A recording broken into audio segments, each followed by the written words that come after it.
को बने भले ही 12 वर्ष से अधिक का समय बीत गया हो, लेकिन उसके बाद भी अभी तक यहां पर दीवानी न्यायालय का संचालन नहीं हो रहा है। दीवानी न्यायालय का संचालन न होने से वादकारियों को दूर का सफर तय करना पड़ता है। इसके साथ ही आए दिन यहां पर समस्याएं ही समस्याएं रहती हैं। वादकारियों के हित में संचालित होने वाले दीवानी न्यायालय की बाउंड्री वाल बनकर तैयार है। शासन स्तर से बजट भी थोड़ा बहुत आ गया है, लेकिन उसके बाद भी काम प्रगति पर नहीं चल रहा है। कई बार इसी दीवानी न्यायालय की संचालन की मांग को लेकर अधिवक्ताओं और प्रशासन के बीच जमकर खींचातानी हुई, लेकिन उसके बाद भी दीवानी न्यायालय का संचालन जनपद स्तर पर नहीं हो रहा है। गौरीगंज के बिशुनदासपुर गांव के पास दीवानी न्यायालय की बाउंड्री वाल बनकर तैयार है। कई बार की शिकायत के बावजूद भी सिर्फ और सिर्फ आश्वासन मिला है और अब तक दीवानी न्यायालय का संचालन नहीं हुआ है। कई बार मंत्री, विधायक से लेकर देश के बड़े जिम्मेदारों को दीवानी न्यायालय के संचालन के लिए चिट्ठी और पत्राचार किया गया, लेकिन उसके बाद भी दीवानी न्यायालय संचालन नहीं हो रहा है। वहीं वरिष्ठ अधिवक्ताओं का कहना है कि दीवानी न्यायालय का संचालन न होने से वादकारियों को काफी समस्या होती है और उन्हें काफी दिक्कतों का सामना करना पड़ता है।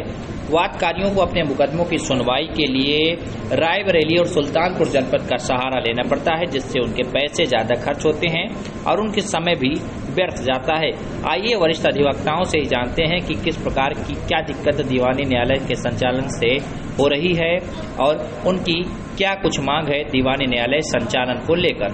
तो ये है कि दीवानी और फौजदारी न्यायालय न होने के कारण ये जिला अभी अधूरा है। जब तक दीवानी और फौजदारी न्यायालय नहीं बनते हैं तब तक जिला संपूर्ण नहीं होता।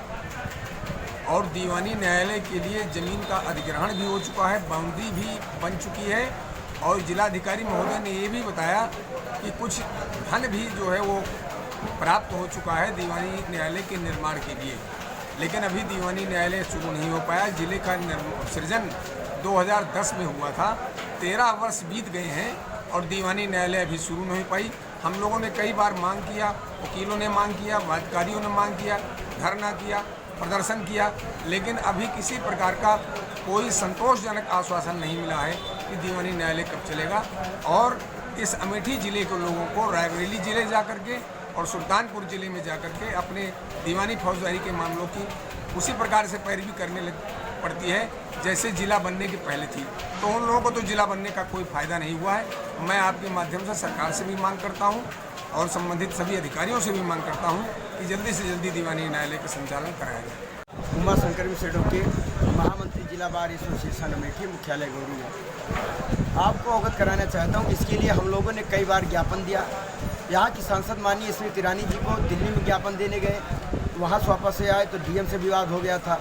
उसके बाद फिर दोबारा माननीय स्मृति ईरानी जी को ज्ञापन दिए, साल भर में कम से कम 10 बार ज्ञापन दिए और चीफ जस्टिस साहब यूपी इलाहाबाद में मुख्य न्यायाधीश महोदय को ज्ञापन देने गए।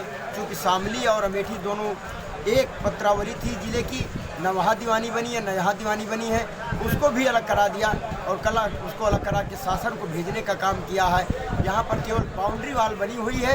यही नहीं, हाई कोर्ट ने जिला जज की नियुक्ति किया है जो ओएसडी के रूप में काम करें। उनके साथ 25 कर्मचारी हैं, उनके ओएसडी हैं, उनके पेशकार हैं, उनके बाबू हैं। सरकार के द्वारा कम से कम 10 लाख रुपए पर मंथ जजों की और कर्मचारियों को पैसा दिया जा रहा है। ये सन 2012 से अब तक लगातार 11 साल हो गया पैसा देते, लेकिन दीवानी न्यायालय का संचालन नहीं हो पा रहा है। बार बार प्रयास कर रहे हैं, लड़ाई लड़ रहे हैं। यही नहीं, यही मुमकिन हम अधिवक्ता क्या मांग है आप लोगों की? हम लोगों की ये मांग है कि दीवानी न्यायालय का संचालन शीघ्र कराया जाए, जिससे वादकारियों को सुविधा हो, अधिवक्ताओं को सुविधा हो, रायबरेली और सुल्तानपुर ना भटकना पड़े। इससे वादकारी बहुत परेशान है, अधिवक्ता भी परेशान है। सरकार इस पर शीघ्र निर्णय ले और माननीय उच्च न्यायालय